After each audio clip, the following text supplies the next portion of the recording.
Saviez-vous qu'avec l'augmentation du CO2, il y aura bientôt tellement de petites bébêtes dans l'océan Arctique qu'on pourra marcher sur l'eau? Ça me paraît un peu bizarre ton truc. Ah ouais? Bon ok, plus sérieusement. En été 2018, le professeur Molchanov sillonne les mers arctiques. Son itinéraire l'emmène autour de l'archipel de la Nouvelle-Zambie. À bord du navire cohabitent étudiants suisses et scientifiques russes. Ils ont un objectif commun, étudier les changements en Arctique.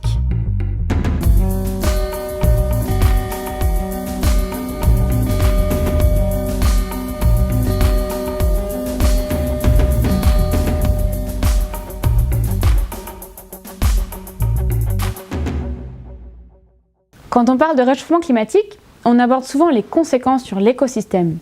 Les plantes et les animaux sont touchés et ça vaut même pour les espèces les plus petites. Ce qui nous amène aux minuscules des mers, les planctons qu'ont étudié Cyriaque et Arinze. Mais c'est quoi un plancton? So there's different kind of planktons. Plankton just means any organism in the ocean or anywhere in the water really, which floats around, so they don't really move on their own, they float with the currents. Il en existe deux catégories. Le plancton végétal, aussi appelé phytoplancton, qui regroupe de microscopiques plantes marines. Et le plancton animal, le zooplancton, ce sont des tout petits animaux de différentes tailles et formes. Ces deux types de plancton sont la base cruciale pour la vie marine. Zooplanktons feed on phytoplanktons, which then become food for fish and other marine creatures. So it's obvious to us that zooplanktons occupy an important part of the marine food chain, the ecosystem. Sur le bateau, Cyriaque et Arinze ont recensé les zooplanctons présents dans les mers de Barents et de Kara. Mais comment est-ce qu'on capture ces animaux minuscules? On va utiliser un filet qui s'appelle un filet Judée avec une bouche de 37 cm et on va l'envoyer dans l'eau jusqu'à 5 mètres de profondeur. Et donc il va capturer tous les planctons. Cet échantillon, deux possibilités. Soit les zooplanctons sont visibles et dans ce cas-là, on va pouvoir les observer à la lunette binoculaire et les compter directement. Maintenant, on a pas mal d'échantillons comme en mer Blanche ou en mer de Kara où on ne voit rien. Et on est obligé à chaque fois de faire les lamelles au microscope. Donc ça prend facilement 5, 6, 7 heures. We try to analyze as best as we can, with of course human errors, but as best as we can, each petri dish to calculate how many species we can identify in terms of diversity. Cyriaque et Arinze se sont concentrés sur deux facteurs qui peuvent servir d'indicateurs du réchauffement climatique. Le premier, c'est la distribution. On regarde à quel endroit on retrouve telle ou telle espèce de zooplancton.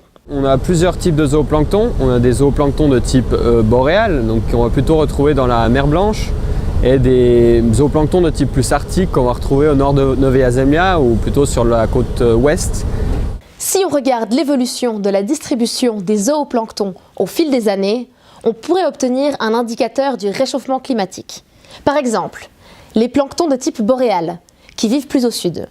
Si on les retrouve plus au nord que leur habitat habituel, cela signifie sans doute que les eaux du nord se sont assez réchauffées pour qu'ils s'y sentent à l'aise. Le deuxième facteur que Cyriaque et Arinze ont étudié est l'abondance. Donc l'abondance, c'est la biomasse, la quantité de plancton par mètre cube d'eau. Plus vous aurez une abondance élevée, plus on considère que le milieu dans lequel vous êtes est sain, tout simplement. Et cette quantité, on aimerait savoir justement s'il y a une variation due au changement climatique. Cyriaque et Arinze ont également comparé l'abondance des planctons entre la mer de Barents et la mer de Kara. Selon leurs résultats, les zooplanctons de la mer de Barents sont plus grands et plus nombreux. Cette différence est due à la présence plus importante de nourriture dans la mer de Barents parce que les eaux y sont plus chaudes et qu'elles ne gèlent jamais. Et justement, la nourriture du zooplancton, c'est le phytoplancton. Et ce phytoplancton se nourrit lui-même de CO2. And then there's phytoplankton, which are plants.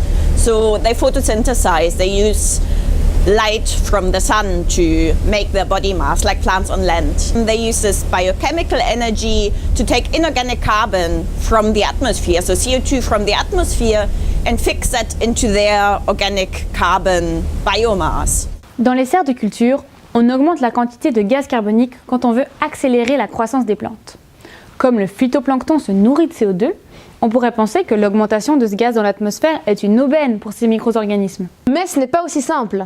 There's other effects of these rising CO2 levels. So for example, temperature or wind patterns will change, and that will change the ocean environment.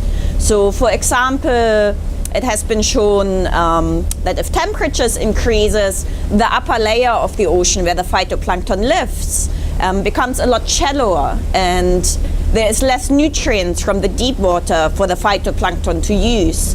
So if rising CO2 levels and associated climate change or environmental change will increase or decrease phytoplankton is actually not decided. En plus, l'augmentation de CO2 acidifie les océans. C'est un phénomène qui semble s'accélérer ces dernières années. C'est un changement auquel certains planctons pourraient ne pas s'adapter. Même s'il y a de l'incertitude, cela doit nous préoccuper, car c'est grâce au phytoplancton que l'océan joue son rôle de puits de CO2.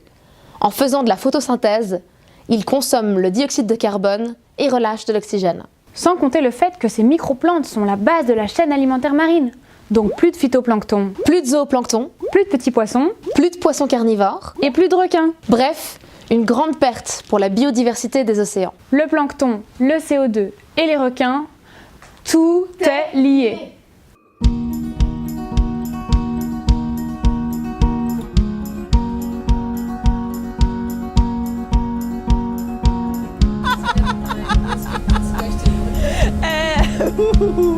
Notre filet qui malheureusement a été absorbé par les turbines du bateau. On l'aimait bien mais malheureusement il nous a quittés.